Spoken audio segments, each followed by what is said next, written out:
तो हेलो नमस्कार दोस्तों, फिर से स्वागत है बीए पार्ट 3 एग्ज़ाम सीरीज़ के अंदर, जिसके अंदर आज हम हिस्ट्री पार्ट जो है हिस्ट्री का पेपर फर्स्ट है उसका जो पार्ट 3 है वो लेकर आ चुके हैं। ये पहले पेपर की बात हो रही है, अभी दूसरे पेपर के लिए जो वीडियो है वो आने वाले हैं। तो चैनल को आपको सब्सक्राइब कर लेना है। जो बीए पार्ट 3 एग्ज़ाम है जो 2021 वो जल्दी से जल्दी आपके होने वाले हैं। आप अच्छे से स्कोर कर सको इसलिए मैं आपके लिए PDF भी साथ ही में प्रोवाइड कर रहा हूँ। तो जिसकी लिंक आपको कहाँ मिलेगी, इस वीडियो के डिस्क्रिप्शन में आपको टेलीग्राम की लिंक मिल जाएगी, जहाँ से आप जितने भी PDF है इस वीडियो जितने भी वीडियो मैं बनाता हूँ सारी की सारी PDF आप डाउनलोड कर सकते हैं बिल्कुल फ्री में। ठीक है दोस्तों, यहाँ पे चैनल का लिंक भी दिया हुआ है। तो पहला जो सब्जेक्ट है वो है आधुनिक भारत का इतिहास, जिसमें हम 2 पार्ट लेकर आ चुके हैं। तीसरा पार्ट शुरू करते हैं बिना किसी देरी के। काफ़ी इंपॉर्टेंट रहने वाला है ये पार्ट, कॉम्पिटिटिव एग्जाम के लिए भी जो महत्वपूर्ण जो प्रश्न है यहाँ पर आने वाले हैं। ठीक है, तो ये बुक आपको अच्छे से याद कर लेनी है, ना कि आपको टिप्पे लगाने हैं एग्जाम में, आपके कॉम्पिटिटिव एग्जाम में भी काम आएंगे। तो आज का प्रश्न शुरू करते हैं। पहला है, भारतीय पुनर्जागरण के 4 कारण बताइए। तो भारतीय पुनर्जागरण का कारण यह है, पहला तो पाश्चात्य शिक्षा का प्रभाव, दूसरा भारतीय समाचार पत्रों तथा साहित्यों का योगदान, तीसरा है पाश्चात्य सभ्यता का प्रभाव, और तीसरा है ईसाई धर्म का प्रचार। यानी कि यहाँ पे एक तो पाश्चात्य शिक्षा का और पाश्चात्य सभ्यता, दो कारण पाश्चात्य संस्कृति से रिलेटेड है। अगला प्रश्न देखते हैं, ब्रह्म समाज का संस्थापक कौन था और कब इसकी स्थापना हुई। तो ब्रह्म समाज के संस्थापक राजा राममोहन राय थे और इसकी स्थापना 20 अगस्त 1828 को हुई थी। ठीक है, काफ़ी इंपॉर्टेंट क्वेश्चन है ये ब्रह्म समाज वाला। अगला प्रश्न देखते हैं, आर्य समाज की स्थापना किसने की और कब की। तो 1875 के अंदर स्वामी दयानंद सरस्वती ने आर्य समाज की स्थापना की थी बम्बई के अंदर। ठीक है, अगला प्रश्न देखते हैं, प्रार्थना समाज की स्थापना किसने की और कब की।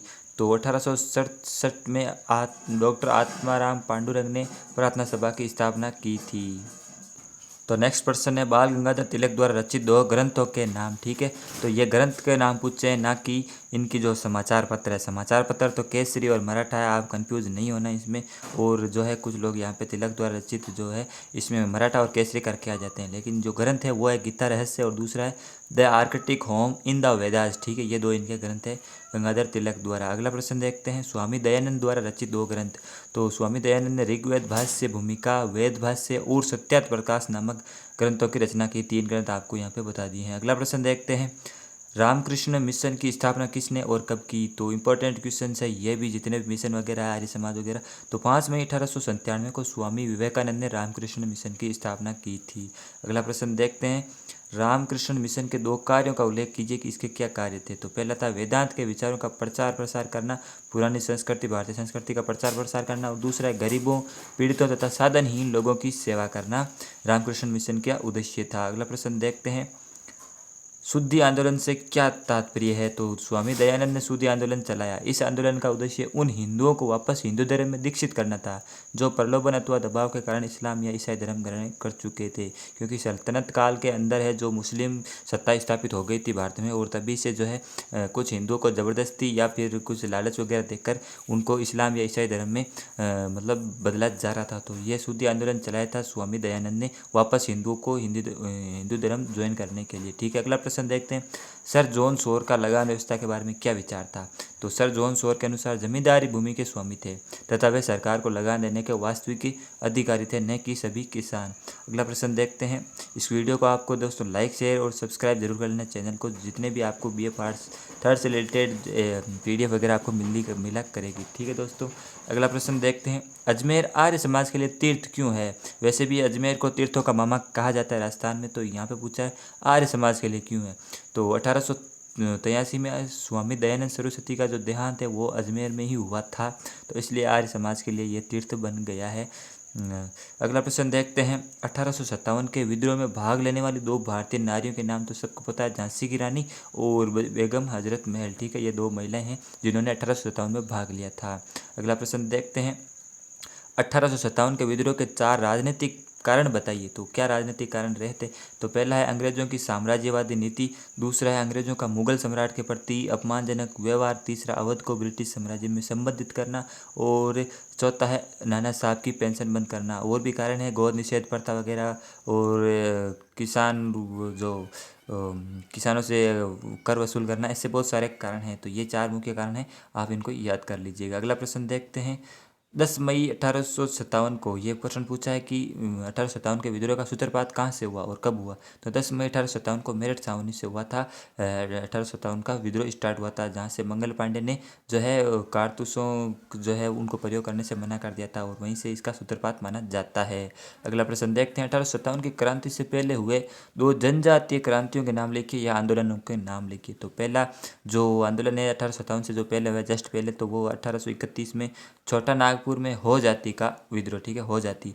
और दूसरा है 1855 या 56 में संतालों का विद्रोह, ये भी काफ़ी इंपॉर्टेंट है। अगला प्रश्न देखते हैं, राजस्थान में 1857 के विद्रोह के 4 प्रमुख केंद्र बताइए। तो राजस्थान में जो 4 प्रमुख केंद्र थे, नसीराबाद, नीमच, कोटा, आहुआ, ठीक है। तो आहुआ से ही ठाकुर कुशाल सिंह संबंधित है, जिसका जो है एक प्रश्न आया था पिछले पार्ट में, आपने नहीं देखा है तो जरूर देखिएगा। अगला प्रश्न है, 1857 के विद्रोह के स्वरूप के संबंध में प्रचलित 4 प्रमुख मतों के जो है उल्लेख करना आपको, यानी कि 1857 के विद्रोह के बारे में कौन कौन क्या सोच रहा था वो आपको बताना है।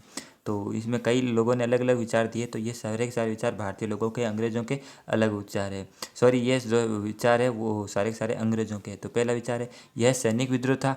दूसरा, ये मुसलमानों के षड्यंत्र का परिणाम था। तीसरा, ये सामान्य प्रतिक्रिया थी। और किसी ने भारतीय ने कहा यह स्वतंत्रता का, भारत का प्रथम स्वतंत्रता संग्राम था, ठीक है। अगला प्रश्न देखते हैं, 1857 के विद्रोह की विफलता के कारण कि ये सफल क्यों नहीं हो पाया। तो इसके 4 कारण देखिए, क्रांति का समय से पहले प्रारंभ हो जाना।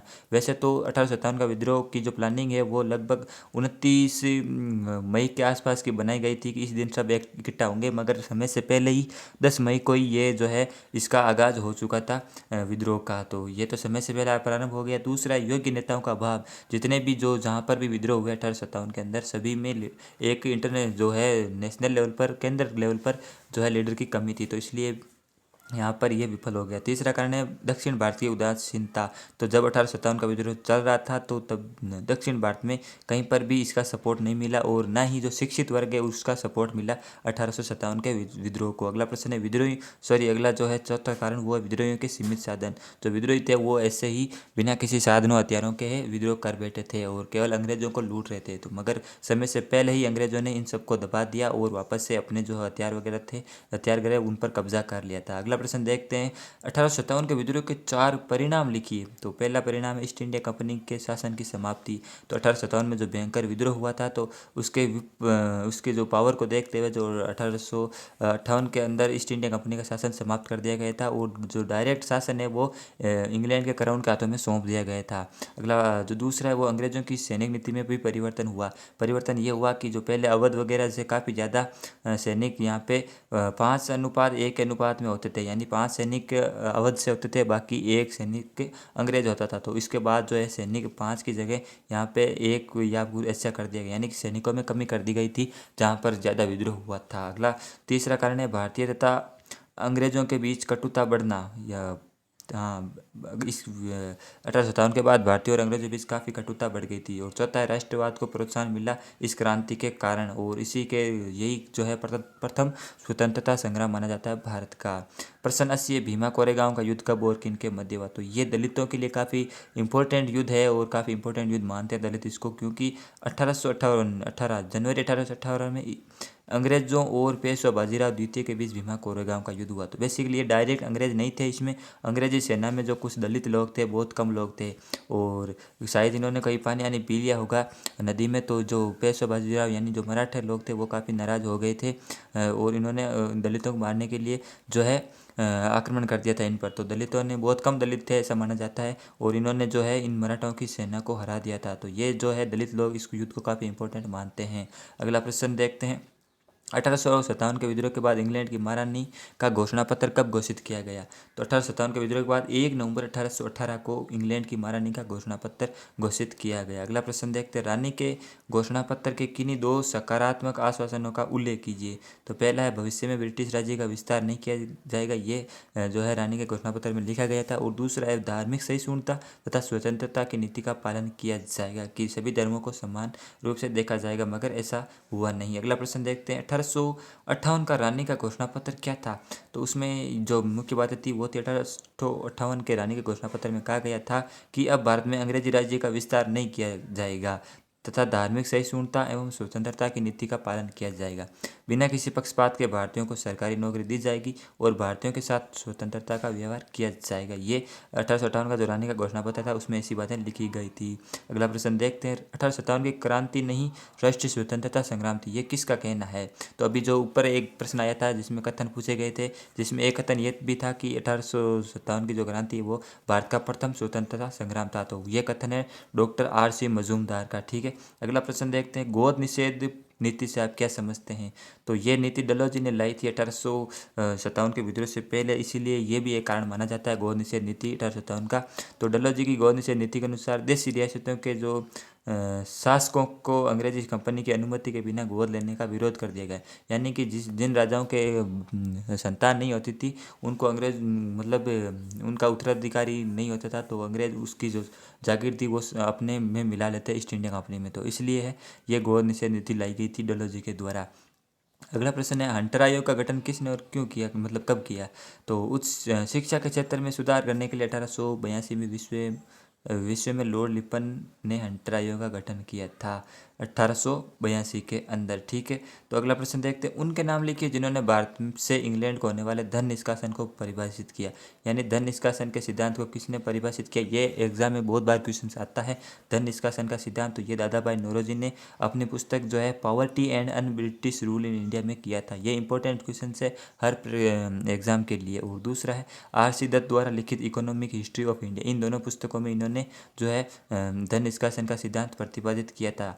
अगला प्रश्न देखते हैं। इल्बर्ट बिल की महत्व बताएं। इल्बर्ट बिल क्या था, इसका क्या महत्व था? तो इल्बर्ट बिल ने भारतीयों में राष्ट्रीयता का भावना का विकास किया और इस बिल से भारतीयों ने संगठित आंदोलन का महत्व को समझा।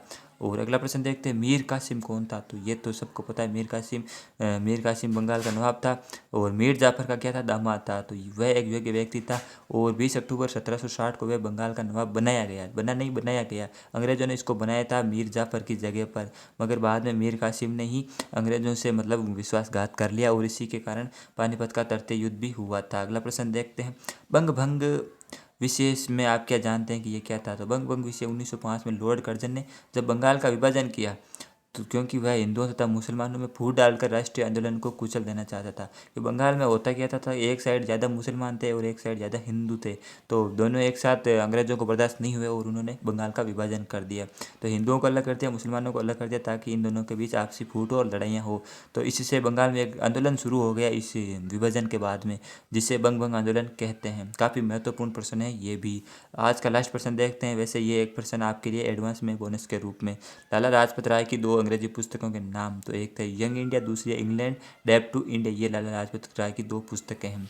तो आज के जो क्वेश्चन है वो सारे समाप्त हो चुके हैं। बाकी के क्वेश्चन से आपको प्लेलिस्ट में और टेलीग्राम ऐप पर आपको PDF वगैरह मिल जाएगी। ठीक है, टेलीग्राम का लिंक डिस्क्रिप्शन में और यहाँ पर दिया हुआ है। और मिलते हैं फिर अगले वीडियो में। जय हिंद, जय भारत।